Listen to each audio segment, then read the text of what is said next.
All right, and we are live. Hello.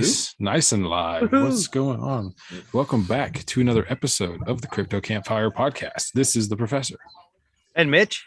And today we've got Fourth Perspective on the show.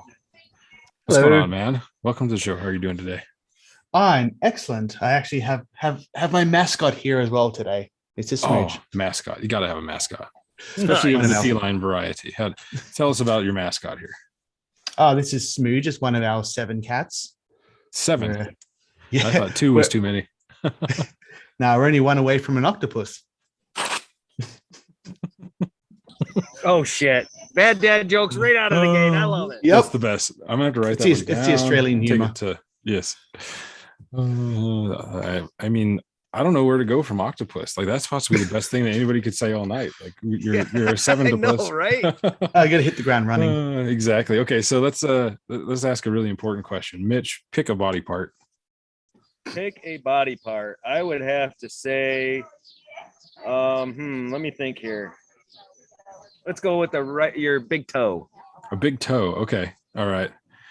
So if you had to replace your big toe with literally any object you could ever imagine without limitations, what would you replace it with and why? What a question.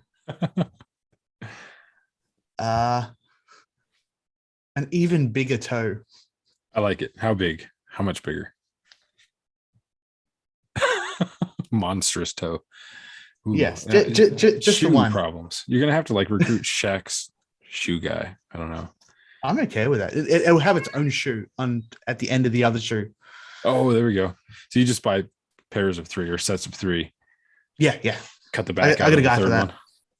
You Yeah. got a guy for that. Does he also sell you octopus cat groups? Yeah. Great. I got a shoes guy and for everything. 8 cats at the same time. You got a guy for. Okay, so what other guys do you have? List 3 of your favorite guys.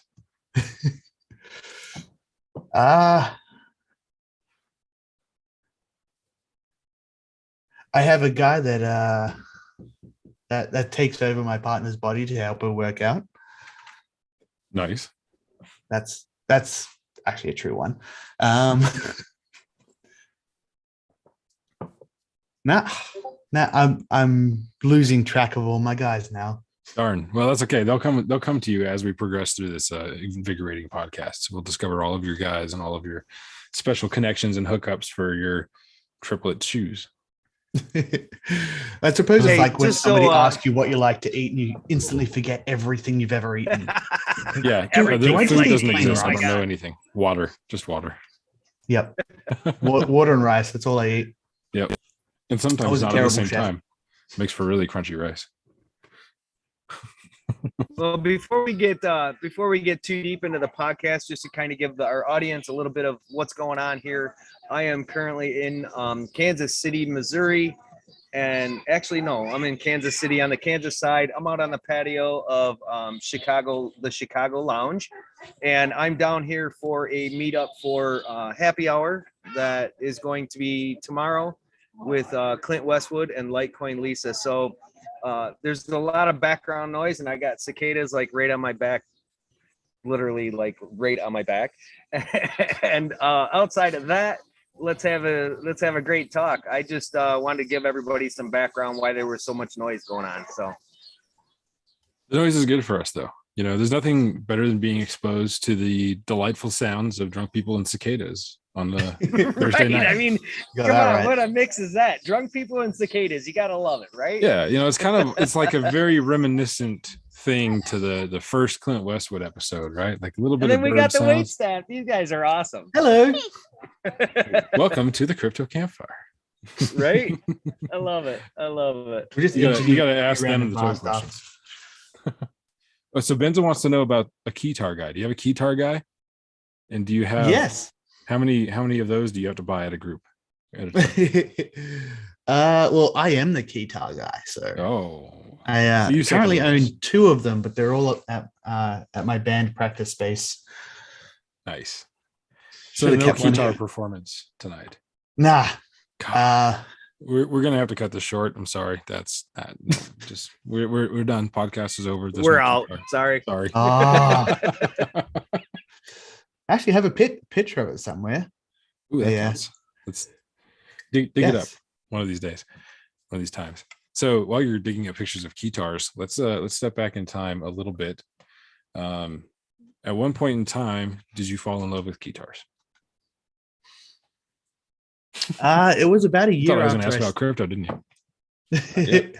I don't care what you ask. I'm pretty open with everything. That was about a year after I started keyboard, and I was getting into a lot of progressive rock and stuff. And then I just noticed people jumping around on the stage instead of having to sit behind their ridiculously heavy keyboards. So I'm like, yeah, I need one of those. And now I own a couple of them, and I actually play it in a rock band. That they needed a bassist, but they also wanted me. I'm like, I can play bass on keyboard, and then we did that. And bass guitarist. Yeah. Now nice. Jump around like a dickhead. Perfect. I mean, if you're in a rock band and you're not jumping around like a dickhead, you're probably doing something wrong. Let's be realistic. Yeah. While we're talking about dad jokes, this reminds me of the perfect dad joke that I've read this morning in my dad joke calendar. So you have a dad joke calendar? I do. It was a gift for my partner for Christmas, and it's got some amazing, really incredible dad jokes. I'm not going to lie, that's incredibly dad jokes. So you know what that really means. But I got to remember this one in the full context. But essentially, it was like I heard that Queen songs were slightly toxic because they have a high mercury content. Good Lord. Love it. It was good enough. It got a laugh out of me this morning or whenever I read it, so I couldn't complain too much. Any Freddie Mercury that reference is a pretty good one. Yeah, totally. Okay. He definitely makes you think, doesn't it? The guitar, there it is. Now we're talking. Yep. This was a piece I made for Australian prog rock band Toe Hider. Nice. They had a toe-headed mascot, and I wanted to make a gender swapped version, and they said it was very creepy.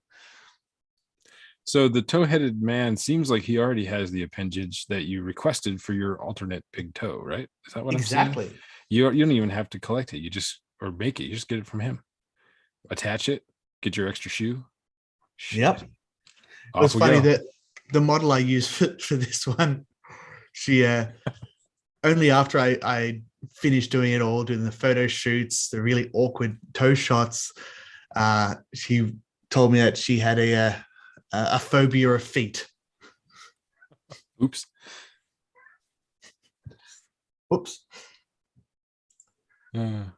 Mitch, did we lose you?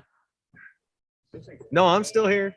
You're still here? You're hiding in the background? Yeah. You got all really quiet on your end. Suddenly I was like, man, did Old Chicago just like kick you out and you're just walking down the road now trying to find signal? No. I was just muting my mic so that I didn't have all that background noise interrupting the conversation, when you guys were talking. Being a responsible when podcaster. I talk, you get this ambiance, right, of being out in a bar or out in an audience somewhere when So you're stealing the ambiance from us, is what you're saying. Denying us the I'm ambiance. just enjoying the ambiance keeping of it for yourself. Scenarios here. Right?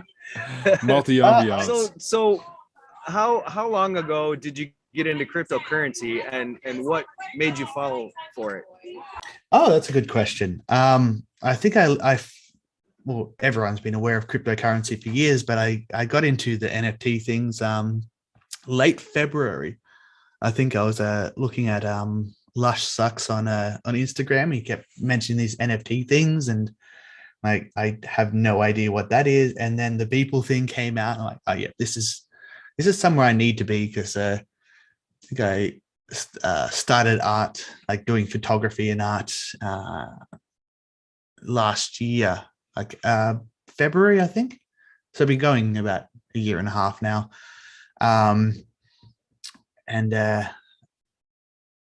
It's just absolutely exploded since then. Yeah, this whole space has entirely exploded. It's just kind of crazy watching how big it's gotten. Yeah. Any projects that you're working on right now that you maybe haven't published yet that you want to tease a little bit? Anything new coming up? Oh, absolutely. I'm always working on a bunch of stuff. I got a lot of collaborations going on at the moment. have to go there. It is the year of the collab, after all. Yeah. I've just had actually on auction at the moment. CryptoPom has done a portrait of me in her Swashbuckler series. That was pretty cool. That's awesome.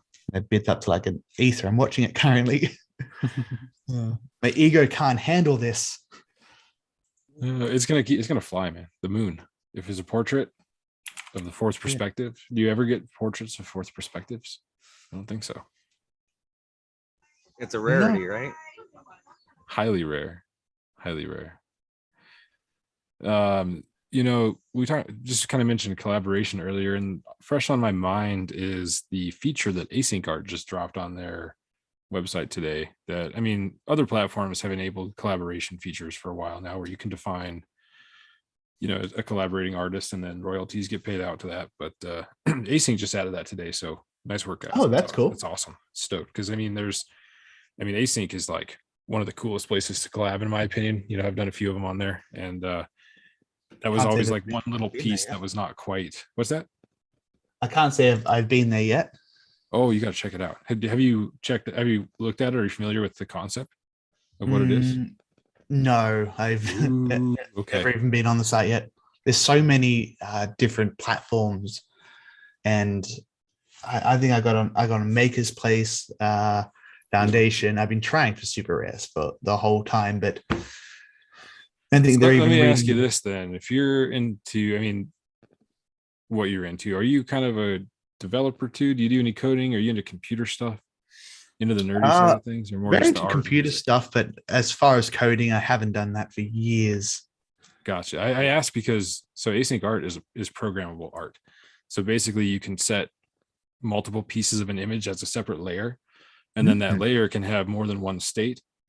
And then so you can own a layer, and then as the owner of that NFT, you can change the state, and that updates in the master canvas that also is ownable separately, among many other things. And they're doing it with music too. So since you're a musician, they're doing programmable music, which is music that literally changes dynamically. You can own a piece of that music, and then you can change what it sounds like based on, a few predefined options that the artist mints. And so, and that's just the beginning. So yeah, that's I'm accidentally out here promoting async, not a sponsor, but I love async, so I just can't not talk about it.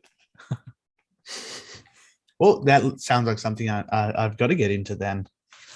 Yes, yeah, I agree. Especially from the music side of things, because we talk about music and the NFT space a lot on the podcast, and obviously royalty distribution and stuff is a major issue in the current world for music. And NFTs fix that in a lot of ways, or blockchain in general can fix that in a lot of ways.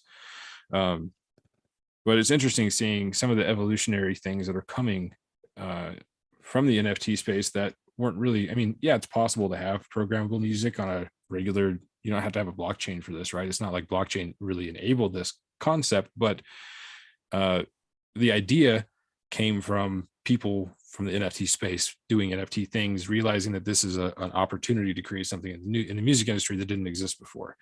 So it's opening the door to new ideas that we haven't even fathomed, and I can't wait to see what's around the corner.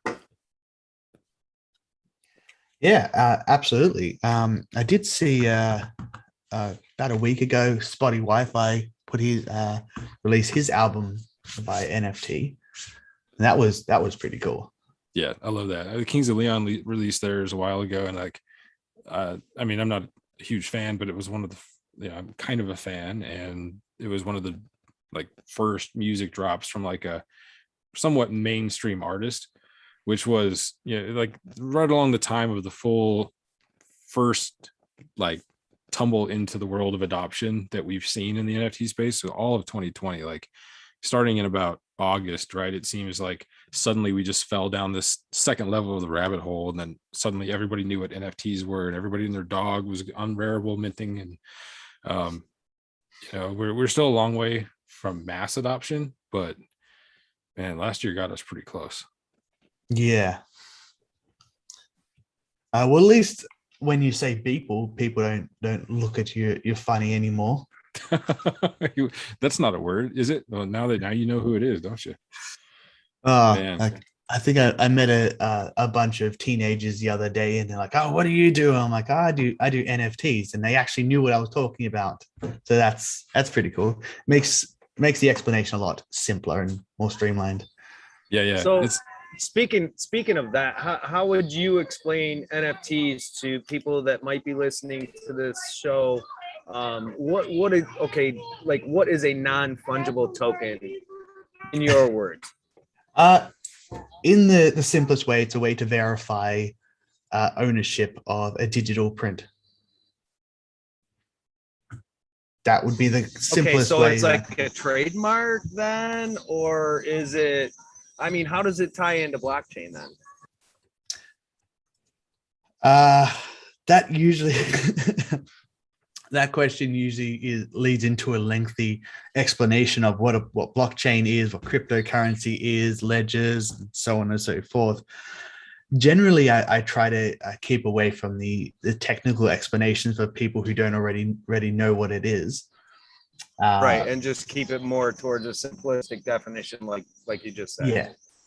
Yeah, it's been an active process throughout my life trying to simplify my explanations for people who I realize don't need as much information as I want to give them. Right. But I mean, like I mean, the word, I think the most important part of NFT is the fungible portion, right? Or the Yes. non-fungible portion, if you will. So fungible being something that is, that can be transferred into something else, correct? And Yep. non-fungible meaning that there's only one of a kind. There's only one in existence, or however many that are created and minted within existence based on the original, right? Yes. Okay, cool. Yeah. okay. So, do you want to talk about So taxes, much background Mitch? noise. I'm I know sorry. this is a bad What's idea that? to. It's kind of a bad idea to get down the tax rabbit hole because we always end up talking about it for like 45 minutes. But I kind of feel like talking about NFT taxes just because Let's do it, please. this is sort of Yes, the first year definitely. that a lot of people that haven't made big money in crypto are starting to make big money in crypto because they bought one Right. NFT that's now sold for $250,000, or they just received like $100,000 in super rare tokens that they've claimed, and now they don't understand tax liabilities and all that. And like, I'm not here to educate on taxes because I still don't understand all the stuff too. But it's just a kind of a fun topic to talk about, get everybody's opinion on it. So obviously it's different. I'm not sure what your tax laws look like in Australia. Do you have any idea what they are for NFTs? I'm kind of curious how they compare to. Vaguely, I read some things. As far as I can tell, the government really doesn't understand what's happening, and they're trying to shoehorn cryptocurrency into all the other tax laws, despite whether they fit or not. So I'm not sure which bracket they fit into, or I should really see my accountant. Been meaning to book that, but we're in lockdown again, so everything's closed. Yeah, that makes it tough. Tell us about that. We as a country, we completely eliminated the coronavirus, and then people started doing the rallies again and spreading it and generally being dickheads, and we've got it again. New South Wales has been over 1,000 cases every day for the past couple of days. My state has, I think, 80 or so today. So we lock down pretty hard as soon as we get any cases. So we never get up to huge numbers, but it's still annoying and kind of terrifying. Yeah, it's kind of crazy how the turn it's taken, right? Yeah. Not surprising in a way, because I mean, this is kind of common, but just because of the nature of this, it's been a lot worse. So Yeah. it'll be interesting to see kind of how Australia does with the second lockdown, considering how successful it was the first time. And then, I mean, people's mindsets change, the second time around. And I don't, even if you really are diligent about this, I think a lot of people are still just, it's easier the second time around. You're like, well, I'm alive still, so we'll just let some things slide. And I think that's where we end up with trouble. So, well, I think it's actually our 6th lockdown in Victoria. So It's we're pretty yeah, used it's to the it by same. now. You just always locked down, always in quarantine. Just used to Mm. it, yeah. Okay, so have you developed any new habits or I don't want to say habits, but hobbies is what I'm looking for during your quarantine period that you wouldn't have Actually, otherwise? yes, I have. Uh, well, most of them very unhealthy. um, Yeah, I'm the same. uh, but I started photography about a month before the coronavirus hit. So that was a Nice. I've most of what I've learned has been from YouTube at home or going out when we're not in lockdown. Um, but yeah, okay. I think it was February last year. I lost most of the vision in this eye because the cornea split, Mhm. and so I'm like, I got to do something with what vision I've got left, and got to pick up a camera. I had to borrow one, then buy one, and just start making shit before I go blind. If the That's kind of a for you. crazy perspective on things. Is that where the forced perspective name came from, by the way, or is that unrelated? No, the fourth perspective thing came from something I read a while back about a fourth person perspective. It's a more of a view from the narrator's point of view. Um, like someone who views and takes in everything in a scene, but still has some kind of stake or opinion on what is happening. And as somebody who has been diagnosed with depersonalization, everything, most of my life has seemed kind of like I'm sitting way back and looking at someone else controlling my body. So I thought, as someone who feels like an observer in the world rather than interacting with it, that was a perfect name for it. Yeah, that makes total sense. I love that. I kind of love hearing the stories of how people's usernames come to be because there's always something, and sometimes it's like really shallow but still fucking hilarious. But oftentimes there's like this real like deep rooted story from where this name has come from. It's always fun to get into that. Mm. I tend to think pretty deeply about things. Sometimes that's Overthink. a good thing. Sometimes I do the same thing. Sometimes it's to my detriment, but Right, when you start to overthink things. oh yeah, I'm a professional at that overthinking. But Mm. so I've had a lot of great things come out of overthinking sessions, but I've also had a lot of frustration come out of overthinking sessions. So it's a balance. It's a trade-off. It That's totally right. I'm is. sure I'll never see the frustrating things. You'll only show me the highlight reels. Exactly. Which maybe isn't, you should show the frustrating things. That's where you learn from, but whatever. I've got folders and folders of failed projects and things where I've tried to make something poignant and it's just come out looking like a weird cartoon character. And then you come back to it like Not 3 years everything looks like later with a this. new perspective on it, and then you can change things, throw it through some glitching and repaint it and do some cool shit, and then you end up with a whole new thing. Hmm. So uh, what was it that got you into art back when you first like got into it? Actually, I mean, like, because cryptocurrencies and NFT were not your first experience with art, obviously looking at some of the creations that you had. So what was it that got you into it, and when did you really realize you had a talent for such a thing? well, it was a couple of months after I started photography. I wanted to show my unique perspective on how I see the world, and I ended up finding photography a bit limiting because a lot of my life is focused on mental health issues. As some of the people watching might know, that I'm a full-time carer for my partner, and so she has mental health issues. So most of my life is focused on spreading awareness of different mental health issues and helping someone who suffers from these. So trying to depict those with just photography is very hard. So I ended up just looking at a bunch of YouTube tutorials and getting into composite art and kind of just bringing out my creativity. It wasn't until I entered a portrait competition last year in a local city that I designed this tree-headed character who was supposed to portray a character that he's a sentient tree, but he's also a capitalist, and showing how he's inherently self-defeating.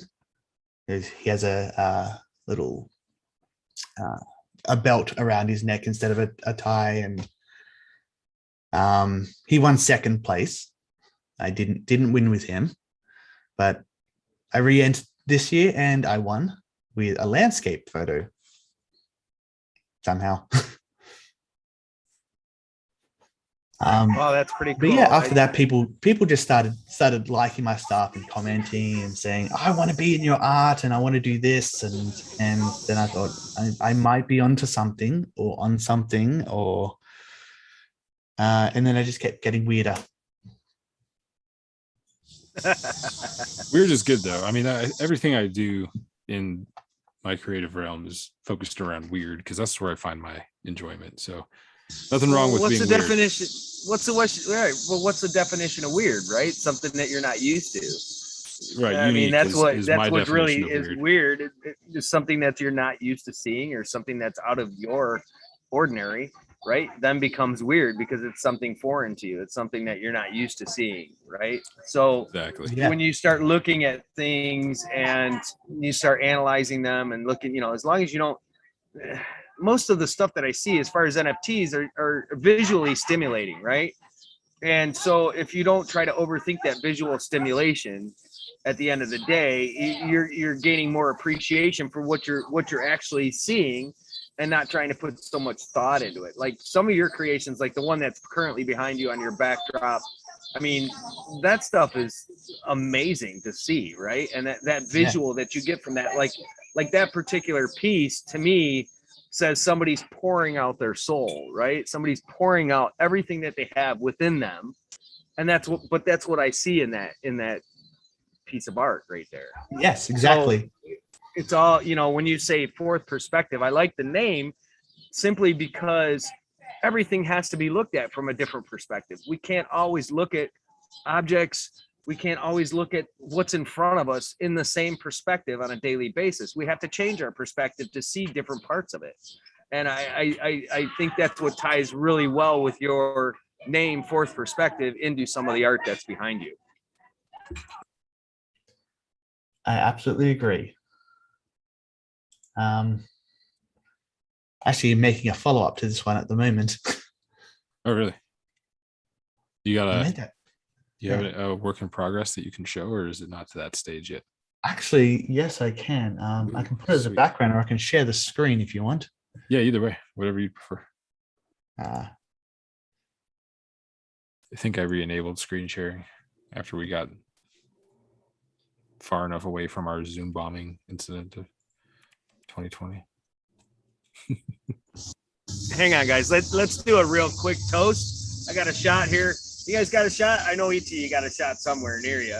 Got a shot of water, shot of I got drink. a shot of water in a Reese's cup. You know what? So here's to the future, okay? And here's to the future of NFTs, the future of art, and the future of cryptocurrencies, and the futures of freedoms.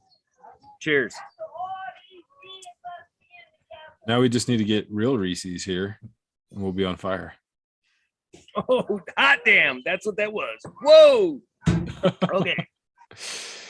You live? here you go. Ooh, nice. Ooh, that's cool. Ooh, some I made it animation. audio reactive as well. Really? That's awesome. All right. So Professor, you're viewing this just as I am. What do you see? What do you take away from this piece of art here?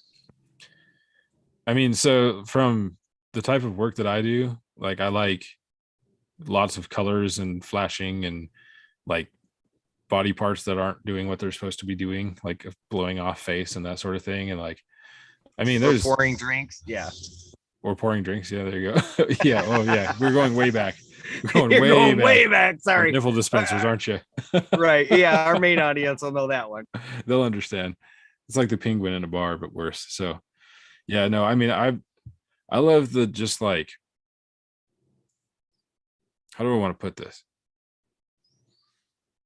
The Well, let's destruction of start with reality, this. right? The destruction of reality, of blowing those boundaries down of like what really is possible, and that like coming up with the weird shit. Like that's the part that I like. I mean, it kind of goes back to, you mentioned that photography is almost limiting in a way because you're limited to what's real and what's possible. Not really. I mean, you can get really tricky with lighting and perspective, but you're still limited to like physical things until you take it to the second level and start adding in digital manipulation and sometimes even mashing that up with AI or other types of physical works and stuff. So, but anything that can transcend that reality barrier is something that I find enjoyable. So what about you then, Mitch? So I'm trying to figure out whether this woman is receiving or delivering. That's the first thing I'm trying to see, because what it's telling me is that an energy is either entering or being exuded from this person, right? And I'm trying to distinguish what those fragments of information are, because to me, all that energy and all that light is bringing in those fragments of whether it's information or maybe they're being delivered, and that's the part I'm trying to determine from this piece. And the fact that she's bracing herself against a wall tells me it's more of a reception than it is of deliverance. See, to me, I feel the opposite. We'll talk about this before he gives us the actual, kind of inspiration, Right, meaning right, behind right. it. And I think so. To me, I feel like it's the opposite. I feel like the energy is leaving, and I don't feel like that's necessarily leaving in a bad way, like in a draining way, but more of like in a projecting way of like, either I have so much of whatever this energy is in, and I just can't hold it in anymore, and here it is, and it's all coming out, and it's big and it's colorful and it's beautiful, and that's kind of what I get from this whole thing. So I don't know. It's kind of like me when I'm trying to explain crypto to people that don't know. Yeah, it's big and it's beautiful and it's Bitcoin. Right? How don't you get it? Can't you feel this? Like, boom, here you go. Exactly. I like those. Okay, so do you want to tell us what's actually the inspiration behind this piece? Yes. So the model in this is my partner. She always asked me to remove her face from pictures, so that's why I did that one as well. Got to get creative. But this one is more, and it is coming out. She's expressing something. The pieces were originally pieces of her face.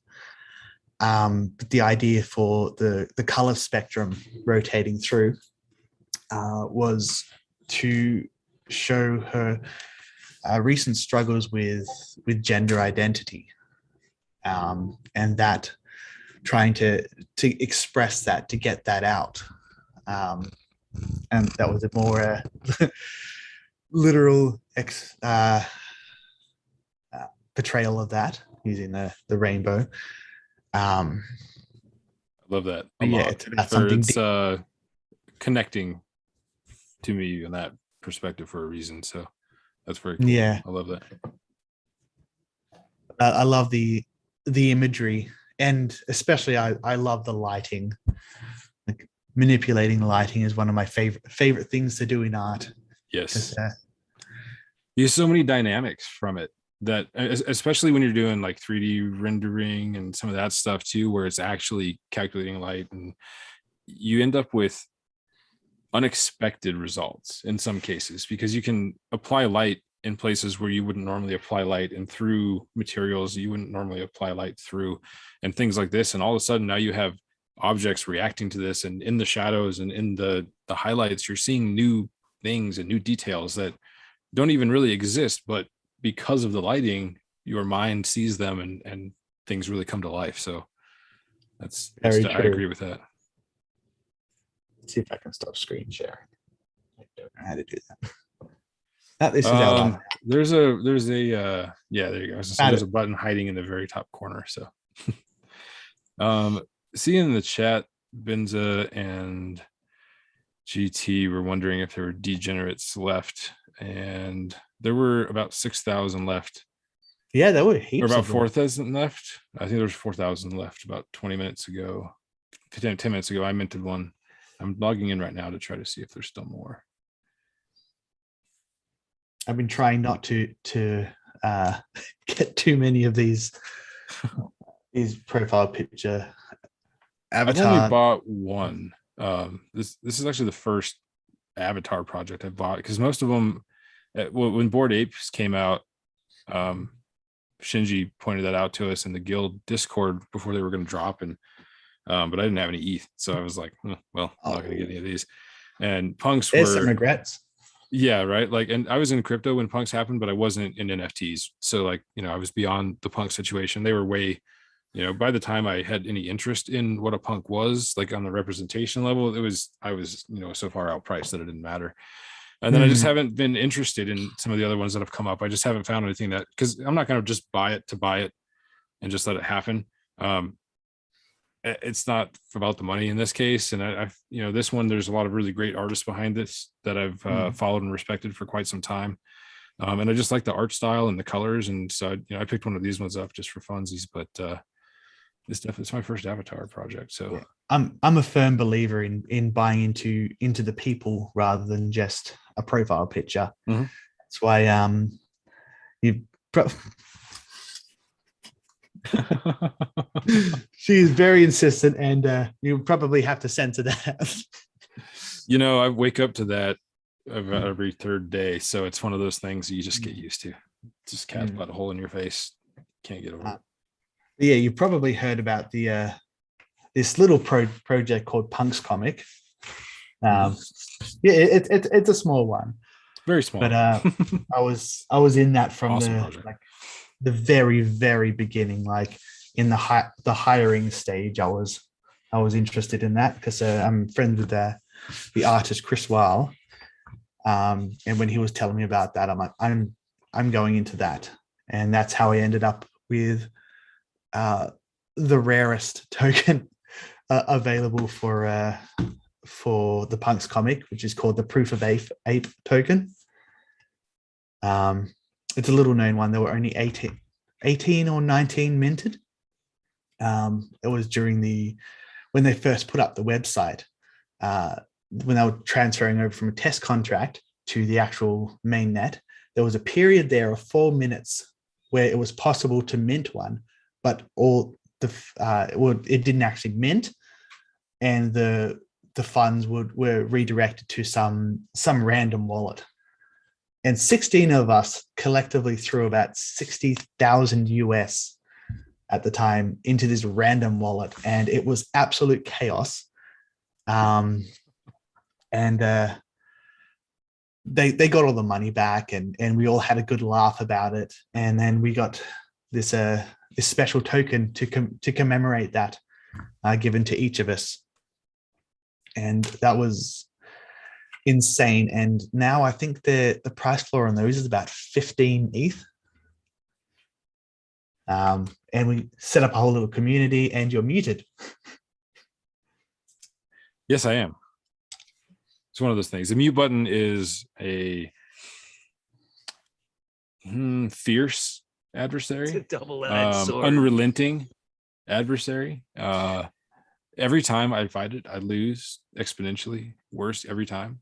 So, and by the time I've learned that I've muted myself and have talked away, I don't remember what I was going to say. So, Zoom needs to up their game and make a global push to talk button. Yes, there we go. That could be a bad thing. Or unmute you when you start talking. How's that? Like an automatic thing. That's a really bad idea. Because then everybody, right? I mean, it'll be great. Okay, let me rethink that.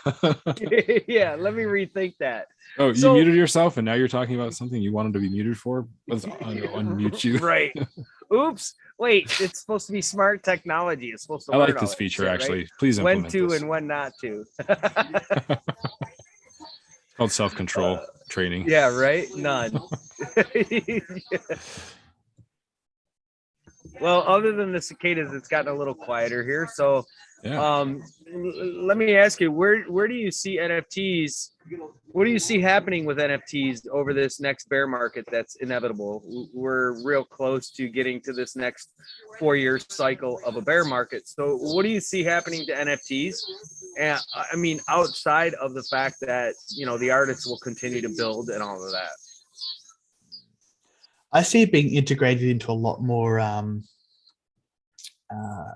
markets, whereas music, gaming is getting huge. Not that we have any amazing games, but there's going to be bigger and better games. You're going to see adoption from a lot of bigger studios as well as the dodgier ones, EA.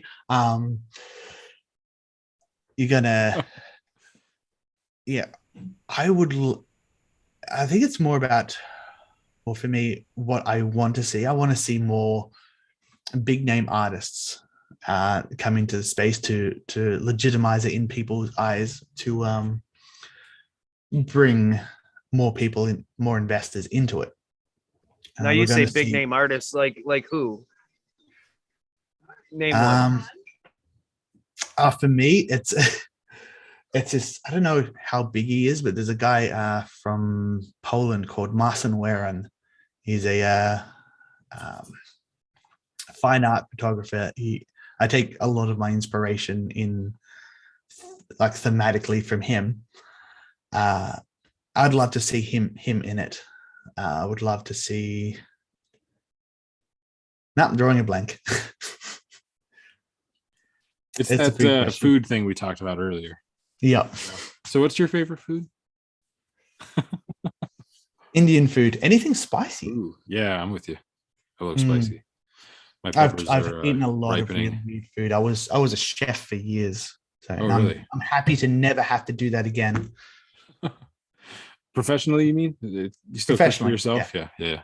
That's something that, like, I feel this, like, I do mechanic work and stuff on the side a lot, and I love turning wrenches, but I think if I had to do it like 8 hours a day, I think I would hate it. You know? 8 hours. That was a short day. Yeah, right. That's the thing. At least on a mechanic situation, the shop closes at 5. I think it boils. Go ahead. Sorry, you go. Go ahead. I was just going to talk about chefing. I think this is like going to say anything 30% into our bloopers episode sounds like this. Right. I was going to say anything that you have to do every day for work to get by and to have as your livelihood income, your bill paying income, anything that falls into that realm kind of gets it's no longer a passion anymore. It's a necessity. And once you step away from that necessity zone and get into the passion zone, then it's a little different, right? But as long as we have to do it as a necessity, then it becomes like work, and then it becomes you get that weight of having to do it. And so I think, as many of us talk about wanting to shift over to doing this stuff full time, once you do that, it then becomes your work. And once it becomes your work and not your passion, your work and not your hobby, I think it gets a different energy from you. And I think a lot of people really need to question themselves, is that what I want? Because it's just like this podcast, for example. If this was something that the professor and I did day in and day out, it would be a job at that point. And once it becomes a job, you lose that passion for it. You lose that excitement for it because it's just humdrum and it's something that you have to do every day. So I think that it's important that we have that separation between what we're passionate about, what our hobbies are, and what we have to do every day. I mean, as many people that want to just be in their early 40s and be done and retire and not have to do anything, really, how boring is that? I absolutely agree. The thing that always got me about being a chef is that other chefs are so beaten down and they're so overworked that if you try and bring any passion in there, you're seen as naive.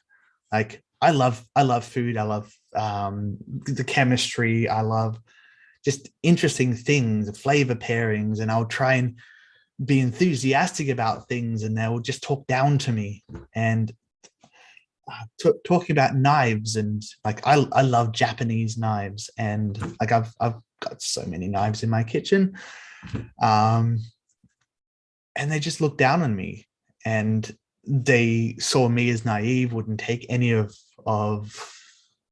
anything I wanted to do into consideration. Like, nope, we're doing a chicken parmigiana. Like, well, could we do it right then? Nope, we're ordering them in. It beats you down.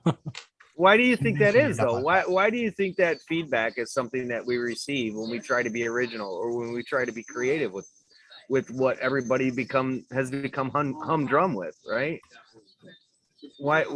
I mean, there's a motivation for them, and is it just because they're so caught up in the day-to-day routine and the normalcy of this is how it's supposed to be and this is how it is, rather than let's get creative? I mean, and I think a lot of this space, a lot of the NFT space, a lot of the cryptocurrency space has changed that mindset, has brought about creativity outside of, everybody's starting to think outside the box. And once you start thinking outside the box, there's nothing that's humdrum. There's nothing that's normal. There's nothing that's supposed to be. This is just what I see. And this is what I want to create. And I think that's an important part of what you just said. Like, people talk down at us because we're trying to create new things. Why? Because they're caught up in the rut of life, is the bottom line. They're caught up in the rut of life and the repetition of doing the same thing over and over and over again. And I think being able to separate that and being able to step away from that, separate yourself from the humdrum of life. And not every day is the same. Not every step you make is the same way you made it the day before. And I think that's what keeps the spice in life. And that's what keeps us interested in moving forward into the future and not being stuck in today. 100%. Like, I know what I was doing in 2020. I know exactly what I've been doing in 2021. I couldn't tell you what a single thing I did in 2015 because it was just, as you were saying, humdrum. You don't retain that information. You're basically just wasting years of your life doing stuff you're not going to remember. You're not going to gain anything from. You're just existing. And I feel like this year, since I've got into the crypto scene, every day has been exciting and it's interesting. And I've said some of the weirdest sentences I've ever said. I mean, I went to my partner one day and I just got a bid from a guy named Batsup Yum. Like, and right, like, it's mind blown already just from the name. Mind blown. He's quite a big collector and just the nicest guy. And just the weird names you say and just the people that come into your life. Like, my partner doesn't go onto any social media. She doesn't interact with people, but she knows who our watcher GT is. She knows who Zam is. She knows who Batsup Yum is, and a lot of money and all these people. She knows who they are without ever interacting. And it's just the vibrant personalities you find are just interesting, and both of you included. I mean, that's why we had to start this podcast, is just so many amazing people in the space that, like, you can't say enough in one tweet or even a series of tweets. And so we were just like, let's make a podcast and talk to some friends and see where it goes. And I like here that. we are. Right. I think I became aware of the professor when through his crypto trainer that Benza did. That was a fun his pixel project. art is so cool. I mean, all of his art is amazing. The pixel art. Oh, I love the chalk drawings. Just like the chalk is the best. Like, his chalk drawings are off the freaking hook. There's no question about that. And one of our best friends and one of our most inspirational teammates, so to speak, of the crypto Campfire. I mean, Benz has been just an incredible part of this journey with us, and it goes beyond words. It really does. And talking about what we were just talking about, when it comes to being humdrum and you get complacent with life and you get stuck in that same rut, it's thinking of it from that different perspective, from thinking of it outside the box. And I just think that's what's given this space so much spice. I guess that's what I'm trying to say. Yeah, absolutely. All right. So if you had one final piece of advice for everybody in the NFT space? Any category, what would it be? I'm gonna have to refer back to some advice I was given years ago when I was on tour doing lighting for a band. I was a bit down, and you compare yourself to other people, and they said to me, never compare your behind the scenes work to someone else's highlight reel. And that one stuck with me. That's a big one. That's a really good way of putting it too, because I mean, I think everybody can relate to that in some way or another. I know I for sure can.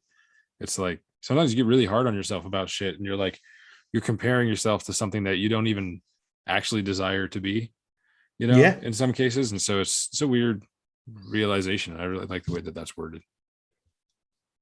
It's one I try and live by. And if all else fails, exactly, get a cat or 7. A cat or 7. I have 2 cats, but one of them has 7 toes. Does that count? Yes, not that's in its entirety, but on both front that's paws. Just weird. I have to see pictures. I can you send have you to pictures. send me pictures of that. I'll send you pictures. I've got some good ones too. He has this thing, like, I mean, he's polydactyl, I think is what they call it when they have multiple toes, or more toes than 5. But just because it looks like he's got thumbs, right? And so like he'll be laying there and he'll rest his paw in some place that looks like he's holding it with a hand. It's really kind of fucked up and weird, actually, but it's also interesting. So I've taken multiple pictures. I've got lots of content to show. I'll probably just put them on Twitter and tag you. Fucked up and weird. My cat's fucked up and weird. It's not wrong. It's fucked up and weird. I don't know what to say. It's a very wonderful cat. But, fucked up and weird isn't a bad thing. No, definitely. I myself not. am fucked up and weird. Aren't we all? Man, exactly. This was a great show tonight. Thank you so much for joining us. I've had a blast, and I hope our audience has enjoyed this as well. I look forward to seeing more of your creations, throughout the space, and trying to tune in a little bit deeper myself into most of the NFT artists. There's just so much information and so much content to view, and honestly, I can't handle all that stimulation on a daily basis. So I got to kind of take it in stride, and this was definitely a fun podcast. If you get the opportunity tomorrow, scope out my my Twitter handle, and I'm sure I'll be tweeting some stuff out for the event that I'm here in St. Louis or in Kansas City for. It should be a pretty good show tomorrow. Happy hour with Clint Westwood and Litecoin Lisa again. Just these two have been a major part of my life for the last 3 years, and being here to support them is quite an honor. So I'm looking forward to that. So if you get a chance and you want to just listen to some chill conversation, these guys are really good to listen to, and we'll be live tomorrow from Kansas City, Kansas. Yeah. It's funny because Kansas City in the United States, Kansas City is both in Missouri and in Kansas. And I keep forgetting I'm on the Kansas side because I'm so used to saying Kansas City, Missouri. So, but no, this was a great podcast. I'm glad we finally got it to fruition. I know we've had a couple of hiccups along the way, but it was definitely a pleasure having you on the show tonight, sir. You've never had to reschedule anything. I don't know what you're talking about. Whatever. Yeah. Oh wait, no, I'm sorry. I forgot. We're spot on perfection here in the Crypto Campfire. That's right. I'm going to pretend I've had more than 4 hours sleep. Honestly, right? I haven't either, so we're on the same page. Good times, man. This was a good one. We're definitely going to have you on again. Thanks so much for coming on the show. Absolutely. Right on. And to the audience, thank you so much for listening tonight, guys. Don't forget to hit that like button, subscribe, follow our channel. Stay tuned every Thursday for our live streams. We're going to continue to bring you different people, different entities and different energies from this space, whether it be NFTs or cryptocurrency or just the crypto community, just the community that we're around on a daily basis. So we look forward to sharing that content with you guys. And I don't know that I'll be doing anything live from a venue like this again, but you know what? If I do, it is what it is. And you guys have yourselves a great night, and we'll see you guys soon. Take it Subscribe easy. or else. Or else. That's right. That's and right. You don't want or to else. know. The or else. The or else. No, definitely not. Till next time, guys.